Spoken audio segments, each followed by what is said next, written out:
नमस्कार, मेरा नाम अनिल कुमार राज है और मैं इस समय भारतीय बौद्ध संघ का राष्ट्रीय महासचिव और भारतीय किसान यूनियन चौधरी चरण सिंह का युवा राष्ट्रीय अध्यक्ष हूँ।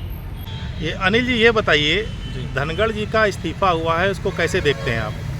जी, धनखड़ जी का जो इस्तीफा हुआ है कहीं ना कहीं बहुत ही सरप्राइजिंग हमारे लिए और सारे पूरे देश के लिए हमारे रहा है।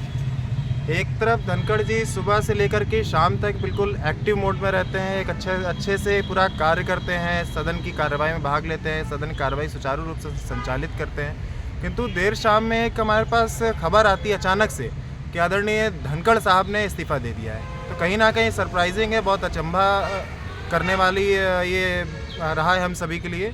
लेकिन ये इस्तीफ़ा जिस तरीके से इनका हुआ है, ये बात हमारा हजम करने वाली नहीं है। तो इसको आप कैसे देखते हैं? कुछ ऐसा तो नहीं कि 75 वर्ष के कारण इन्होंने इस्तीफा दे दिया, या इन्होंने अभी एक चीफ जस्टिस के महाभियोग का जो मामला था उसके कारण तो इस्तीफा नहीं दिया है? देखिए, 75 वर्ष वाली जैसे कि आपने बात कही है तो बहुत ही सही बात आपने कही, हो भी सकता है। लेकिन मैं समझता हूँ कि 75 वर्ष सितंबर में कुछ लोगों के और भी होने वाले हैं। 2 लोग ऐसे हमारे देश की बहुत ही महान हस्ती कही जाती है, बहुत ही बड़ी हस्ती कही जाती है। उम्मीद करता हूँ अगर 75 वर्ष के कारण हमारे धनखड़ साहब का इस्तीफ़ा हुआ है तो उन 2 महान हस्तियों का भी इस्तीफ़ा होना चाहिए। अगर वो 2 महानुभावों का इस्तीफ़ा नहीं होता है 75 वर्ष के कारण तो कहीं ना कहीं चर्चा का विषय होगा। और महाभियोग, अगर मान लीजिए महाभियोग के कारण किसी दबाव में इन्होंने दिया हो, ऐसा लगता है आपको कि दबाव में? देखिए, राष्ट्रपति पद जो है एक संवैधानिक पद है और एक स्वतंत्र पद है, संवैधानिक पद है। और अगर महाभियोग के कारण उन पर दबाव बनाकर इस्तीफा लिया गया है तो कहीं ना कहीं मैं ये समझता हूँ कि हमारे देश का लोकतंत्र पूरी तरीके से अब खतरे में आ चुका है, संविधान खतरे में आ चुका है।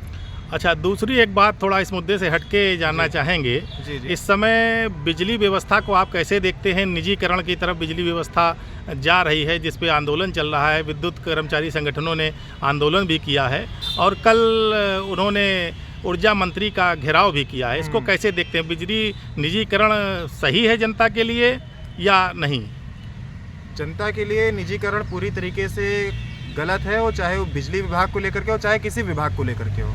लेकिन अब क्या किया जाए, सरकार हमारी ऐसी, हमारी सरकार ही निजीकरण के हाथ में चली गई, निजी हाथों में चली गई है। तो फिर अब ये सब चीज़ों को निजीकरण में डाल रही है। तो क्या आपका किसान यूनियन बिजली यूनियन वालों को समर्थन देगा? पूरी तरीके से हम देंगे, क्योंकि जो बिजली यूनियन में जो भी लोग हमारे भाई हैं और बिजली से किसान भाई जो हमारे हैं उनकी पानी की व्यवस्था बिजली से होती है। हमारे जो और भी भाई बहन हैं, हमारे छात्र हैं, बिजली आएगी तभी हमारे छात्र पढ़ पाएंगे, बिजली आएगी तभी हमारे युवा अपना रोजगार को और भी अन्य चीज़ों की व्यवस्था कर पाएंगे।